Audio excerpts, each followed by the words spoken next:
Present perfect tense बात कर रहे थे, प्रेजेंट परफेक्ट टेंस की।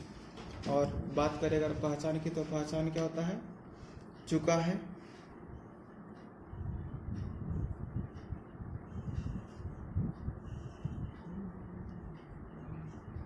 चुकी है,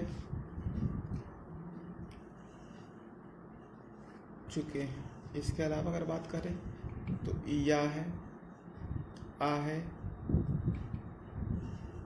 ई है, इस तरह से टोटल आएगा। अब इसके अलावा अगर विशेष बात करें तो नियम की बात करेंगे, और नियम को गौर करें तो नियम होगा सब्जेक्ट प्लस हैज या हैव, हैज या हैव प्लस भी थे, यानी वर्ब का तीसरा रूप और साथ में ऑब्जेक्ट। अब विशेष ध्यान देना है। एक ही एग्जाम्पल से बात करते हैं। जैसे बोलते कि राम आम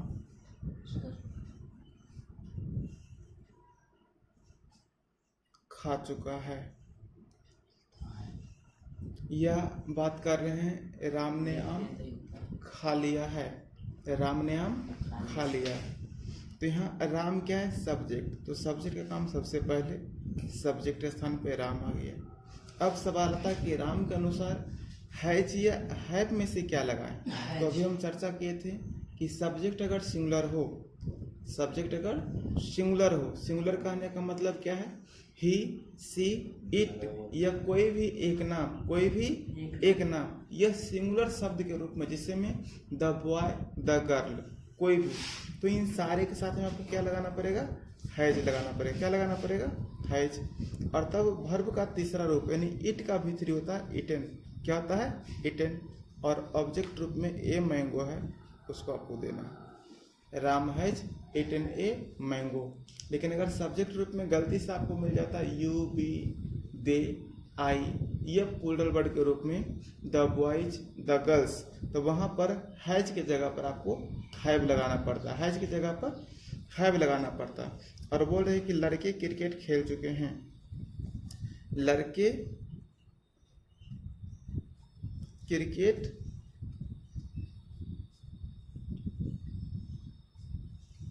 खेल चुके हैं। तो लड़के के लिए हम क्या कर रहे हैं? बॉयज कर रहे हैं। लड़के के लिए क्या कर रहे हैं? बॉयज कर रहे हैं। और बॉयज के अनुसार हमको यहाँ क्या लगाना पड़ेगा? हैव लगाना पड़ेगा। और प्ले का भी फिर क्या करना पड़ेगा? प्लेड करना पड़ेगा। क्या खेल चुके हैं? क्रिकेट। क्रिकेट का स्पेलिंग देना पड़ेगा।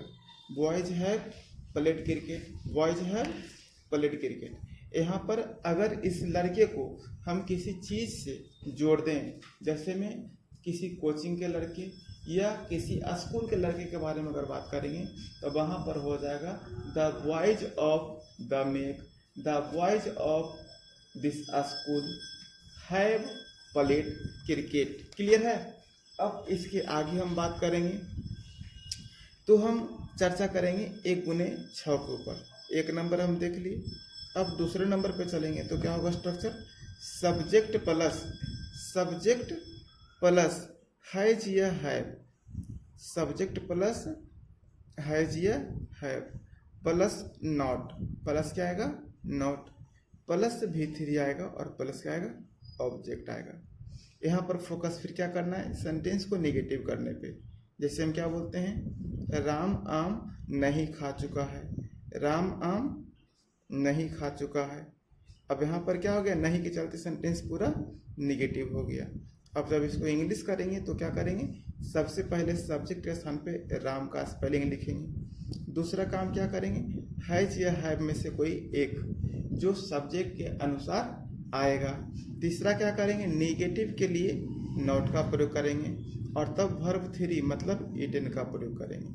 और लास्ट ऑब्जेक्ट से अंत करेंगे इसको ए मैंगो। अब जब आगे बढ़ेंगे तो तीसरा नंबर आएगा। तीसरा में क्या होगा? इंट्रोगेटिव होगा, मतलब हैज या हैव का प्रयोग सबसे पहले होगा।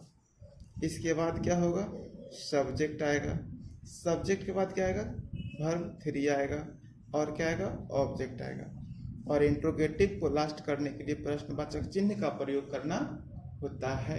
इसको इंग्लिश में क्या बोलते हैं? क्वेश्चन मार्क या sign of interrogation. Question mark या साइन ऑफ इंट्रोगेशन। अब सेंटेंस का हिंदी बनावट अगर देखें तो बाकी का शुरुआत करने के लिए क्या का प्रयोग करेंगे, क्योंकि प्रश्न पूछने का भाव होना चाहिए। तो क्या बोलेंगे? क्या राम आम खा चुका है? क्या राम आम खा चुका है? अब इसका इंग्लिश बनाएंगे तो क्या बन जाएगा? क्या राम आम खा चुका है? इंग्लिश हैज या हैव में से कोई एक सबसे पहले आएगा। ये डिपेंड नहीं करता कि सब्जेक्ट क्या है। तो सब्जेक्ट यहाँ पर राम दिया गया है। सब्जेक्ट क्या दिया गया है? राम दिया गया है। और राम के अनुसार यहाँ पर क्या लग गया? हैज लग गया। अब इटन का प्रयोग करेंगे और तब क्या लिखेंगे? A mango. Has Ram eaten a mango. 4 number पे जब करेंगे तो इंट्रोगेटिव प्लस नेगेटिव होगा। क्या होगा? इंट्रोगेटिव प्लस नेगेटिव होगा। और यहाँ पर क्या होगा?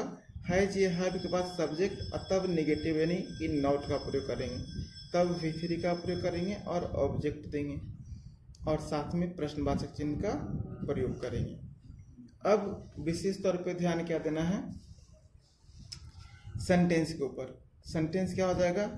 क्या राम आम नहीं खा चुका है? क्या राम आम नहीं खा चुका है?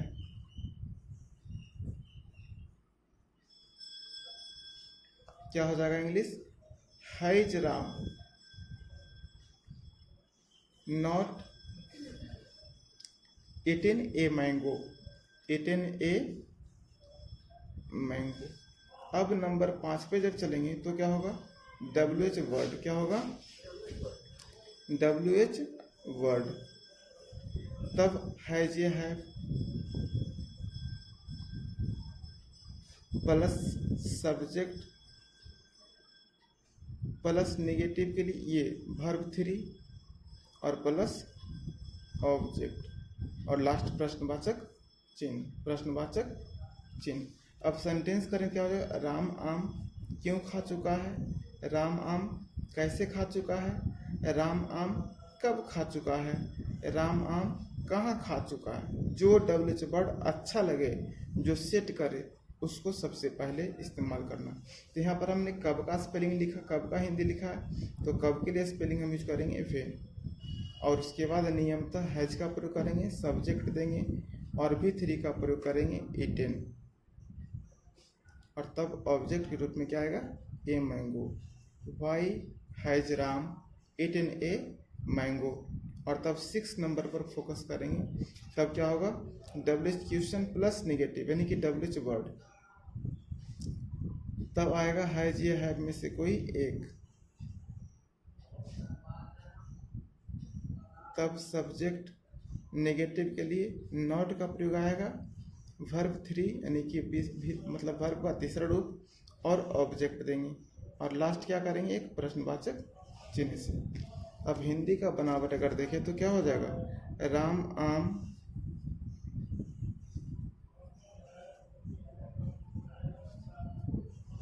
क्यों नहीं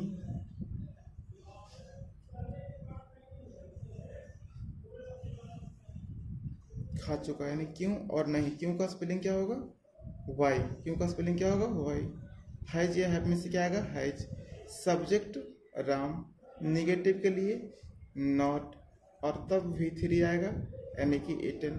ऑब्जेक्ट क्या आएगा? A mango. यहाँ तक क्या था? 1 गुने 6 था। 1 गुने 6 था। इसको आप गौर से समझिए। इसके अलावा अब जो मेन विषय आता है कि हैज या हैव में से किसके साथ क्या लगाएं, हैज या हैव में से किसके साथ क्या लगाएं, वो अब गौर से देखते हैं और उसके बाद फिर चर्चा करते हैं कि इसके आगे अब कैसे क्या करना है।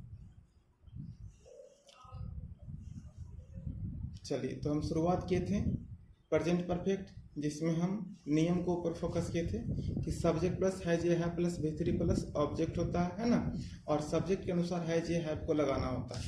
तो थोड़ा सा हम एक नज़र उसकी चर्चा करते हैं कि हैज या हैव में से क्या आएगा, किसके साथ आएगा। तो यहाँ पर हम क्या देख रहे हैं कि अगर सब्जेक्ट रूप में आई, सब्जेक्ट रूप में क्या दिया हुआ है? आई, बी, यू, दे। इसके अलावा कोई भी प्लूरल वर्ड जैसे में द बॉयज, द गर्ल्स, या कोई भी नाम एक से अधिक राम एंड श्याम के रूप में, अगर इस तरह का सब्जेक्ट आता है तो इसको प्लूरल की श्रेणी में रखा जाता है। और इन सबों के साथ में हैज का प्रयोग करते हैं। किसका प्रयोग करते हैं? हैज का प्रयोग करते हैं, सॉरी हैव का प्रयोग करते हैं। किसका प्रयोग करते हैं? हैव का। अब हम आगे चर्चा करते हैं सिंगुलर के ऊपर। सिंगुलर सब्जेक्ट में क्या है? जैसे में ही, सी, इट, कोई भी एक नाम या कोई भी दो नाम पर उस नाम को ओ आर और से जोड़ा हुआ होना चाहिए। राम या श्याम, इसका मतलब क्या हो रहा है? या। इसका मतलब क्या हो रहा है? या। दोनों में से कोई एक। यहाँ पर सिंगुलर अवस्था के रूप में अगर आएगा तो द बॉय आ सकता है, द गर्ल आ सकता है। इन सबों को सिंगुलर की श्रेणी में रखा जाता है और इन सबों के साथ में हैज का प्रयोग होता है। किसका प्रयोग होता है? हैज का प्रयोग होता है। इस तरह से अगर रहेगा राम और श्याम बहुत तेज है, तो वो तो बेसिक सेंटेंस हो गया। Ram and Shyam are very intelligent, वो तो बेसिक सेंटेंस हो गया ना। उसको देखो इस तरह से, जैसे राम और श्याम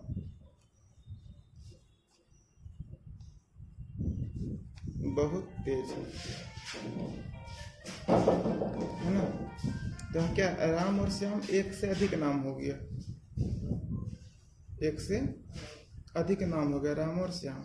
अब ये जब प्लूरल हो गया तो इसके साथ में क्रिया भी क्या आएगा? प्लूरल आएगा। बहुत का स्पेलिंग क्या हो गया? वेरी हो गया। और तेज का क्या हो गया? इंटेलिजेंट हो गया। तो ये सिंपल चीज हो गया, इसमें कहीं भी टेंस से कोई कनेक्टिविटी नहीं ना है। मतलब खाली बीच में या रहेगा तो और रहेगा। यही लिखते हैं कि राम या श्याम बहुत तेज है, राम या श्याम बहुत तेज है। तो फिर क्या होगा? यहाँ पर सिंगुलर सब्जेक्ट हो गया तो वर्ब सिंगुलर आएगा। राम और श्याम बहुत तेज है तो क्या करेंगे? राम और श्याम, यहाँ पर कोई एक हो गया ना, इज वेरी इंटेलिजेंट। यहाँ दोनों की बात ही नहीं हो रही, ठीक है। तो ये बेसिक ही इज एम आर का यूज है। ये जो एग्जाम्पल है ये कहाँ से है? इज एम आर से लिया गया, ठीक है। और हम जो चर्चा अभी कर रहे थे वर्तमान में, वो चर्चा कर रहे थे हैज हैव को लेकर करके, है ना। चर्चा कर रहे थे हैज हैव को लेकर करके।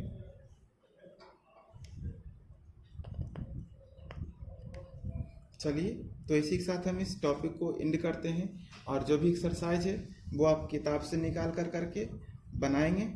प्रेजेंट परफेक्ट के ऊपर जो भी सेंटेंस दिया हुआ है, चुका है, चुकी है, या है, आहे से रिलेटेड, और जो सेंटेंस बनाने में दिक्कत होती है, परेशानी होती है, तो फिर हम आपके साथ कनेक्ट हो जाएंगे और फिर अगले टॉपिक में उस टॉपिक को पर्सनली डील कर देंगे।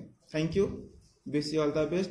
आप इस पेज को गौर करेंगे और जितने भी दोस्त यार हैं सभी के साथ इस पेज को शेयर करने का प्रयास करें ताकि सभी सीखें और सभी आगे बढ़ें। अगर किन्हीं भाई को दिक्कत होता है तो वो कमेंट के माध्यम से कमेंट कर देंगे, हम उनके कमेंट के हिसाब से वीडियो बना कर करके बिल्कुल यूट्यूब पर अपलोड कर देंगे। Thank you, wish you all the best.